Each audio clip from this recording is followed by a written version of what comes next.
We're on page 36 in Tanya, and what we learned until now is a very important point, and that is that by the Beinoni, the potential man that the Alter Rebbe teaches us in Tanya is us, that we can be complete in thought, speech, and action.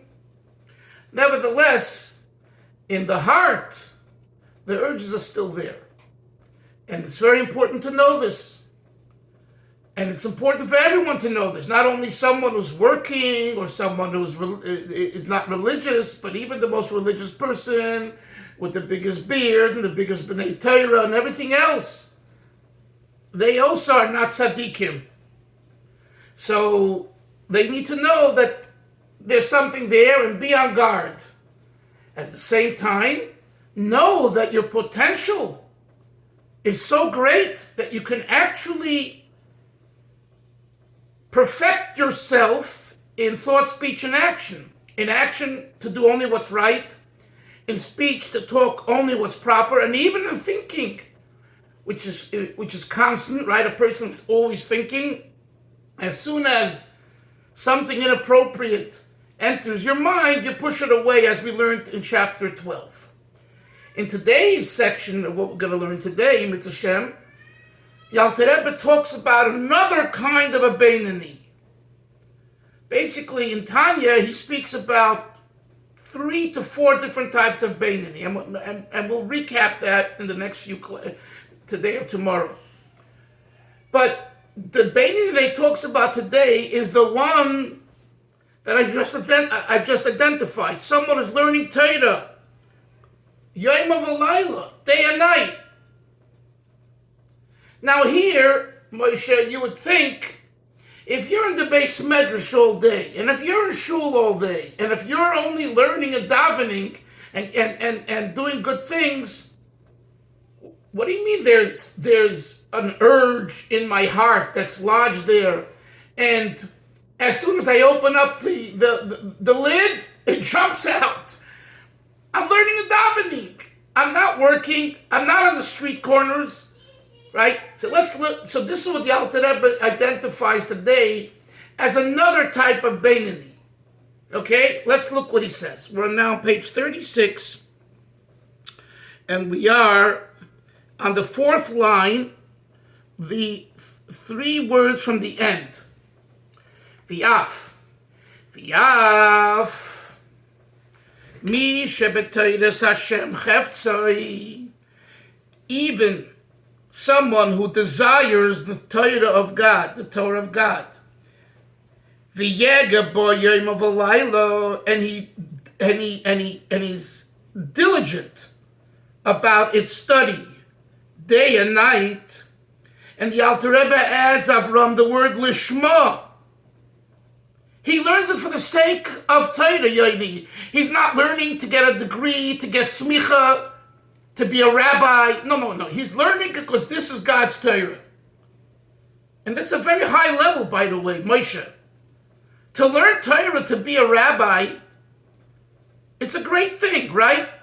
But if that's your agenda, it's an agenda. You know, there were Lubavitcher Bacher, my father-in-law included, that didn't want to get smicha. And my father-in-law was, I tell you, a pretty good Jew, a pious Jew. He never got smicha. The Rebbe spoke about getting smicha when he already passed kind of the smicha stage. Because the Rebbe felt that in today's world, having the PhD after your name is very helpful, right?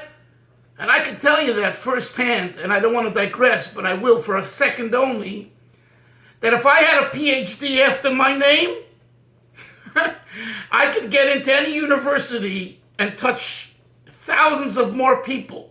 And I was encouraged by Rabbi Dr. Metzger Lubavitcher, who was at Stern College a professor. And he told me, and your position, and at your age in your life, he told me this about 15 years ago, get yourself the PhD. I'm telling you, the Rebbe, when he spoke about not going to college, didn't mean you, right? And I've seen, and I didn't for whatever reason, but I see, and I see today, that because I don't have that PhD after my name, you can't get into certain doors.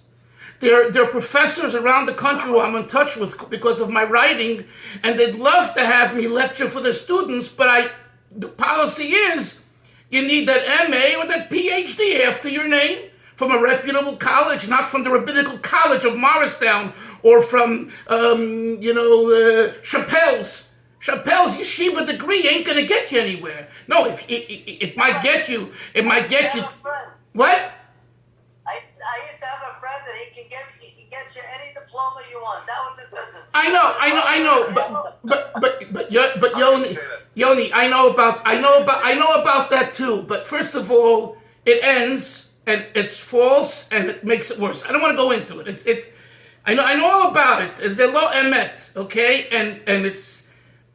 So my point is, learning lishma is not for the PhD, okay?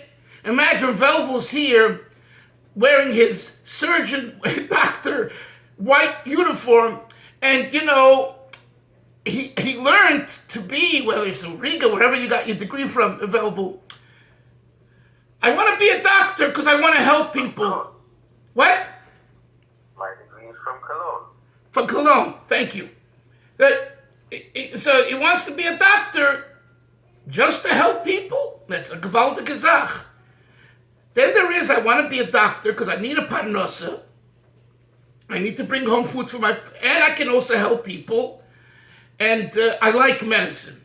So they're all kosher reasons, but there is an agenda. I'm not saying this about you, Velvel. I don't know why you became a doctor, and I don't want to know right now. But the nekuda is, there's learning lishma for the sake of the subject matter itself, and there's learning not lishma. Most Torah that is learned is not lishma.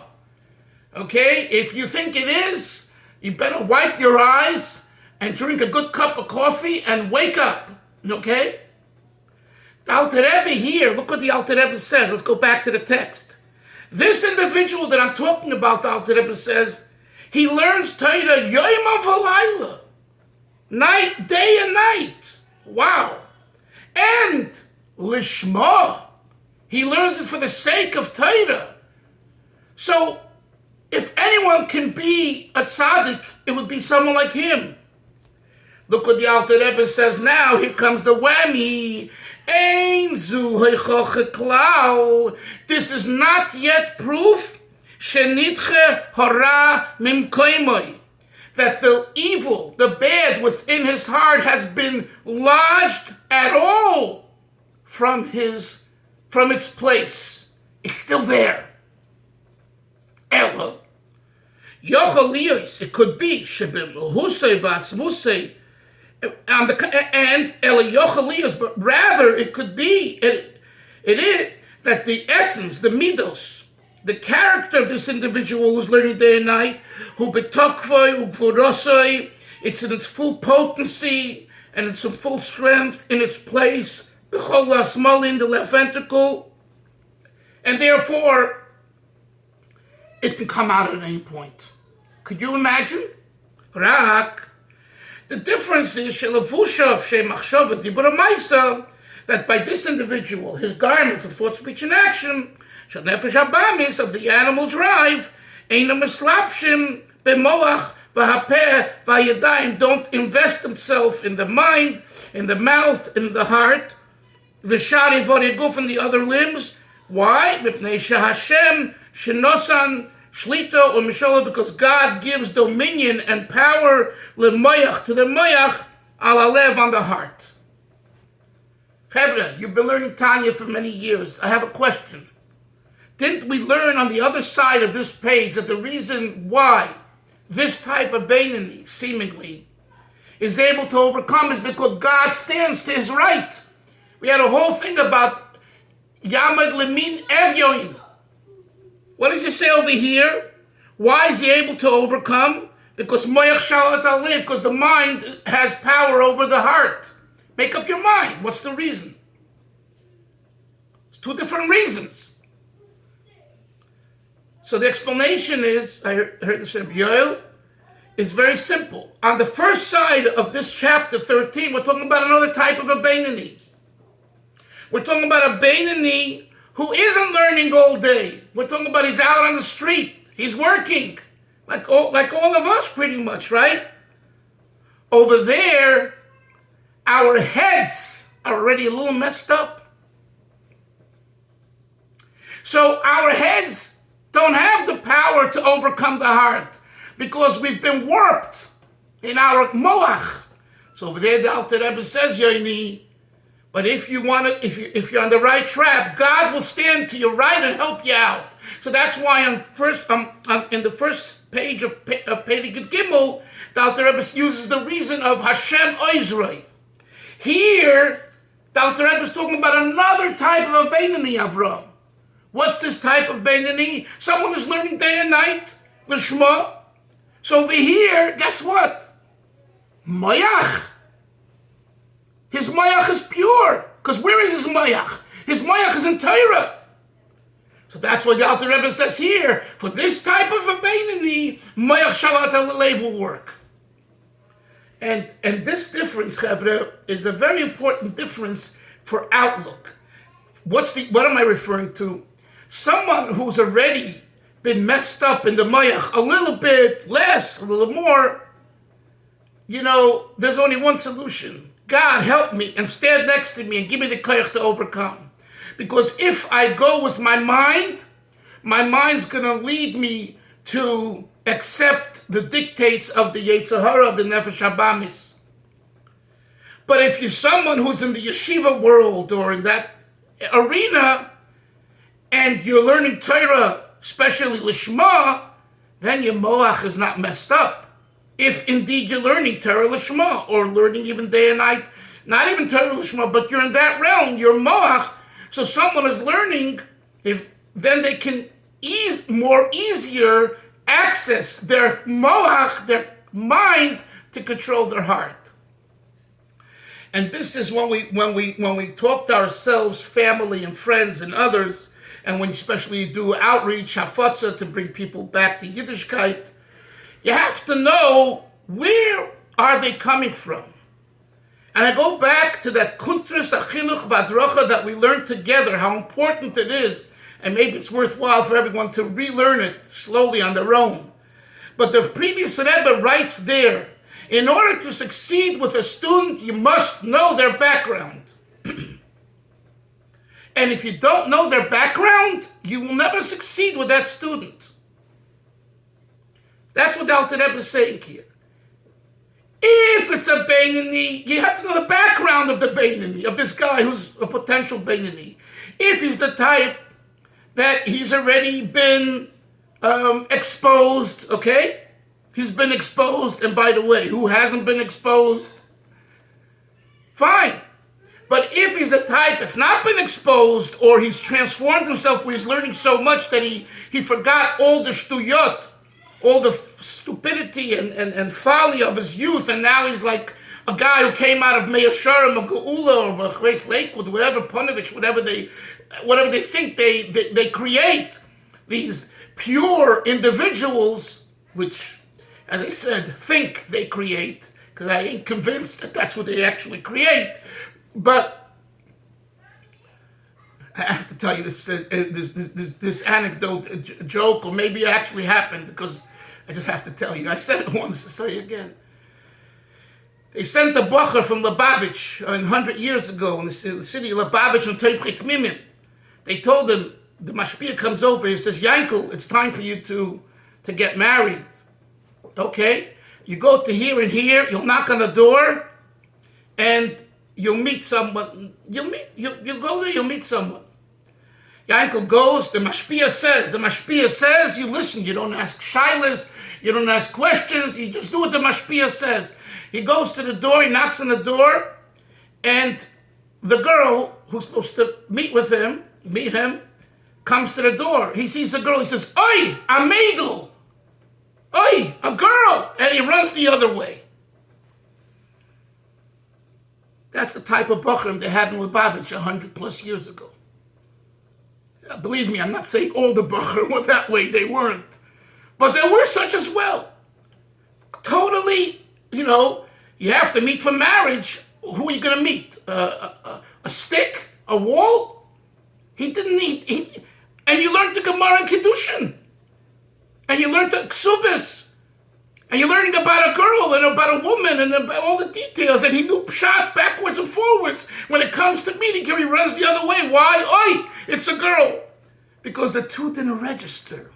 Because by him, his moyach was totally elsewhere. And I know it's very hard to imagine that there is such a person on earth, but there is.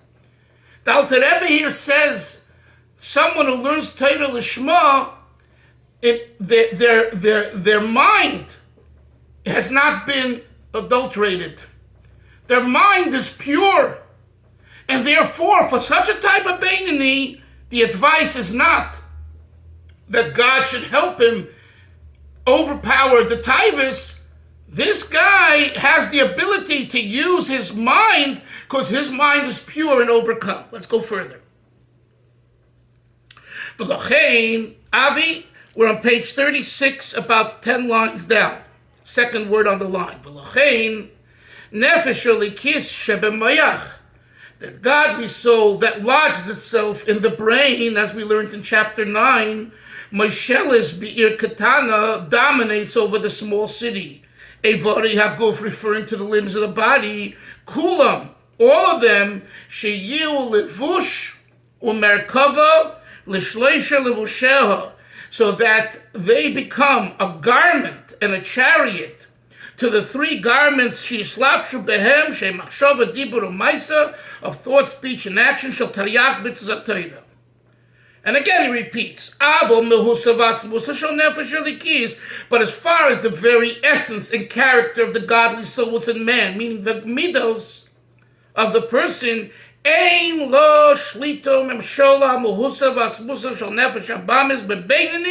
it does not have full control and dominion as from the perspective of the urge and the essence. Kiyim, only when is there kind of complete control? When there is palpable love that's revealed in the heart by this Beinoni, Be'itim mizubonim at select times. Kemoi, for example, B'shas atfila, as we learned in chapter 12, during davening, ukiyotzeba, and other similar times. Now the Alter Rebbe addresses the following. If you're telling me during davening he feels this way, so wait a minute. So during davening is like a tzaddik.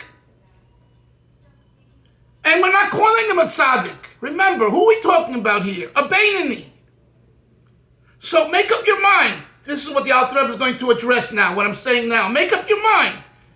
You're telling me during davening, his essence, his character is so connected to God as though there's no bad inside and there's no urge. So why isn't he a tzaddik? Look what he says. And even during davening, it's that he's able to control his urges. Levad, that alone, that itself, that only that. I'm sorry, Kiddusiv, as it's written. This is about Yosef and Yaakov, right? Kishazeh come. What does Rashi say from the? When one rises, zenoifel, one falls, right? Rivka passes by the church. Esav wants to go out, passes the shul. Yaakov wants to go out. We have that medrash. So we understand when one rises, the other one falls. Ukashazeh come, and when one rises, the other one falls. Now, there's another part. The Alter Rebbe writes here, and I want to point out to you, Chevra, how every word in Tanya, including the chuli means etc. Yoini, chaf vav with a dash, right? Chulu means etc. Why does the Alter Rebbe put in chulu here? You have to ask yourself that question.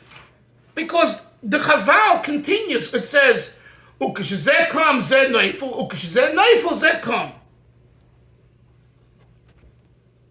In other words, when Yaakov rises, Esav falls. When Esav rises, Yaakov falls. So why doesn't he include the rest of the Chazal? And that's what the Alter Rebbe alludes to with the Chuli, with the etc. But he doesn't write it. Why doesn't he write it? Because what's relevant here in Tanya is not the second part of the Chazal. What's relevant is that even after you fall, you can get up.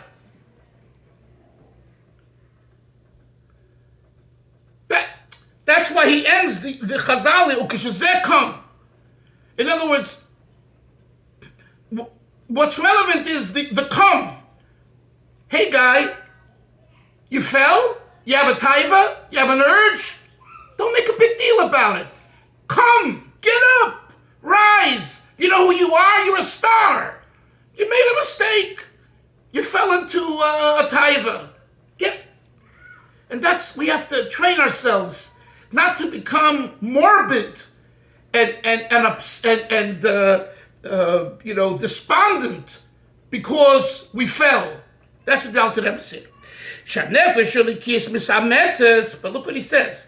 The nefesh elikis strengthens itself, umisgaberes, and overpowers al nefesh abamis, over the nefesh abamis, b'moker agvuros, which is the concept of gvura, shubina, which is associated with the attribute of bina. Lizbainin, how do you have the power?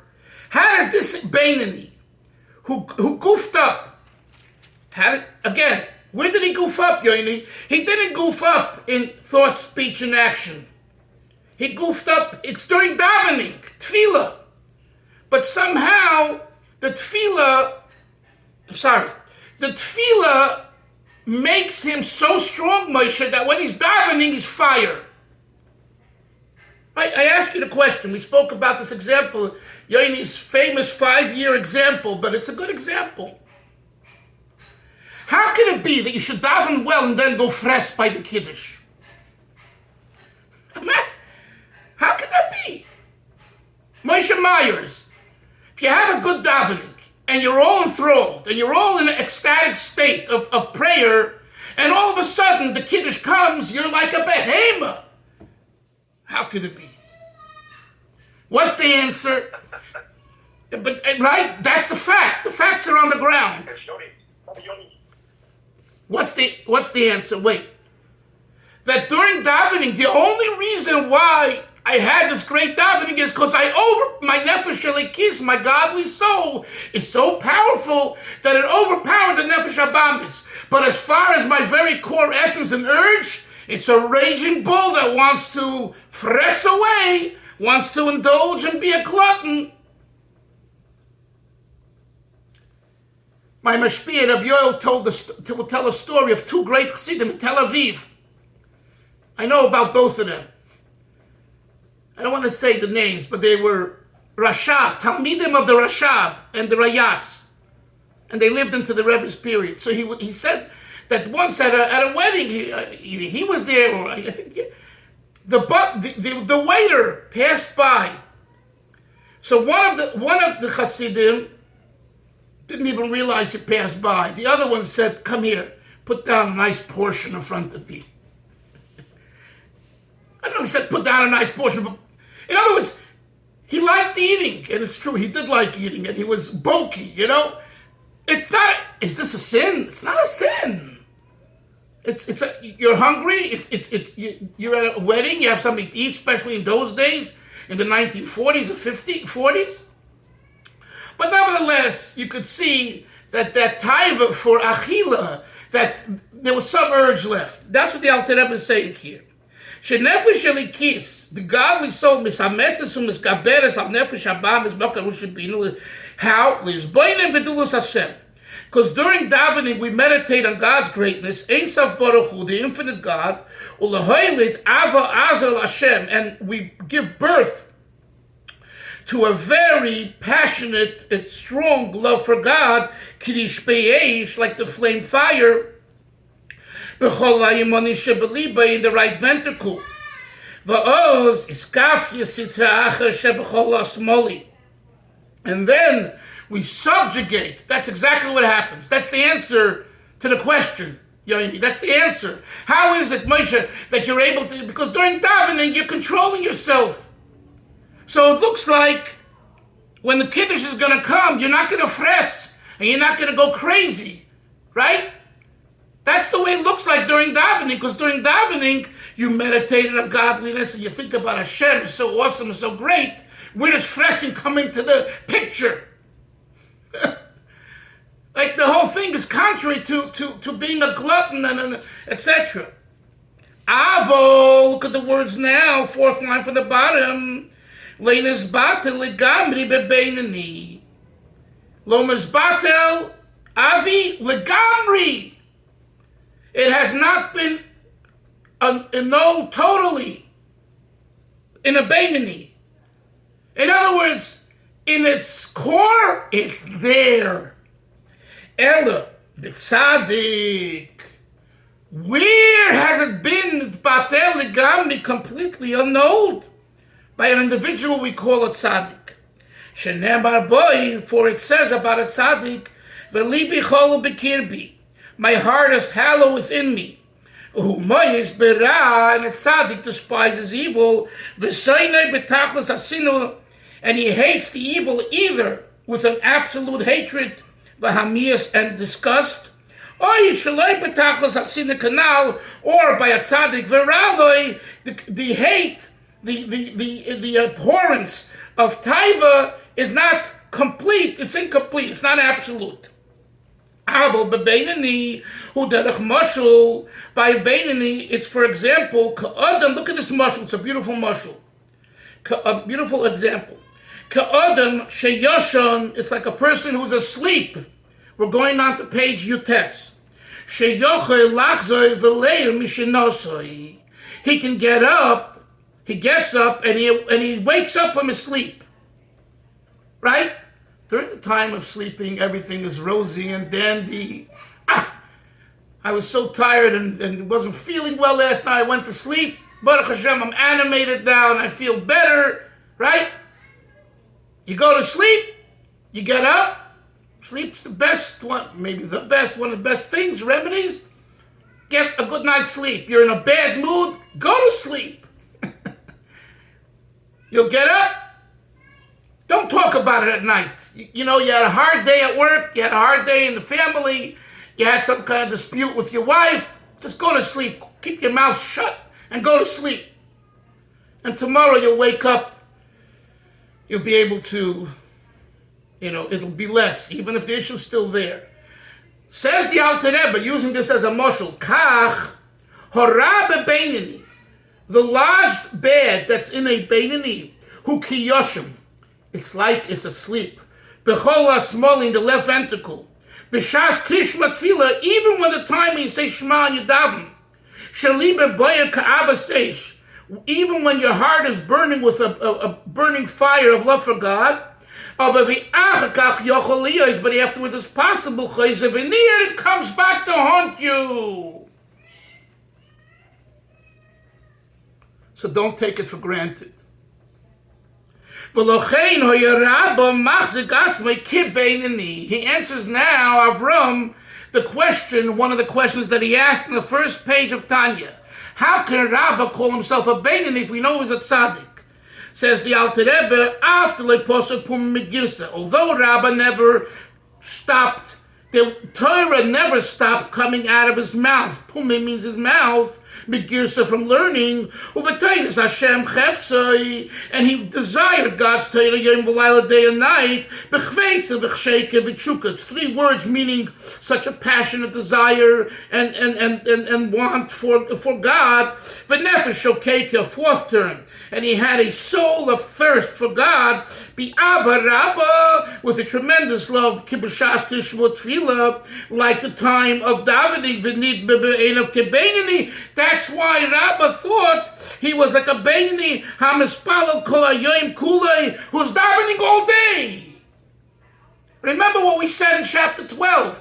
During davening, you're on fire. Rabbah, state of being 24/7 was like he's davening all day. So it appeared to Rabbah, he's a Beinani. Why would Rabbah have to conclude, this is the question, that he's a tzaddik? A Beinani, there's a minute Beinani, there's a half-hour Beinani, 20-minute Beinani during Shemona Esrei, and then there's a Beinani of Kol Hayom Kuloi, because all day his mindset is Beinani-like, meaning I'm in love with God. So Rabbah said to himself, one second, Moshe. So Rabbah said to himself, I'm a Beinani. Because even a Beinani, in other words, a Beinani begins with a minute Beinani, a 20-minute Beinani, a 5-hour Beinani, and a 24/7 Beinani. But it's all Beinani. Let me just finish and I'll take your question. And as the sages say, Halavai she yispal odem kol hayom kulei. Halavai, if only, I wish that one would daven all day. Why? The answer is, it doesn't mean you have to daven all day. You have to go out to the fields. You have to go down to Tel Aviv and do business. You have to run away from these stupid scuds and rockets, right? But your attitude and everything is Beinani-like. So it's as though you're davening all day. You're not davening all day.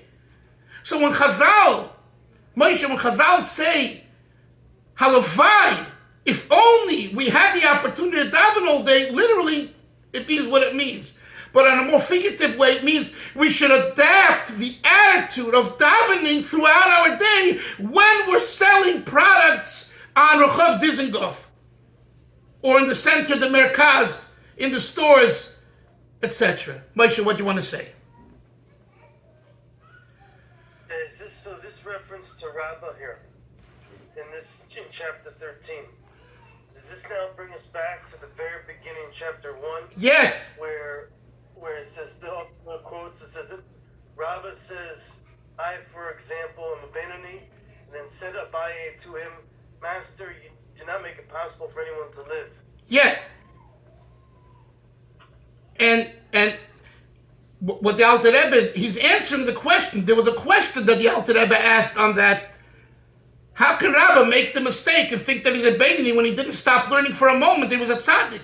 So the Alter Rebbe's answer is, he could have made the mistake. You're right, he was a tzaddik. But because a Beinani is one that eradicates the feelings of and has only a love for God, Rabbah saw himself as a full day Beinani, but not a tzaddik. A tzaddik has transformed. No, this is the point. A tzaddik doesn't have, it's not just he has an urge and he transforms it. He doesn't have the urge because in the state of being a tzaddik, there's only good. Whereas the Beinani always has the urge, but I control the urge, even during davening. Chevra, we'll continue tomorrow, Mitzvah Shem. Have a great day. Shalom. Bye. Yeah. Zayizum. Take care. Bye-bye.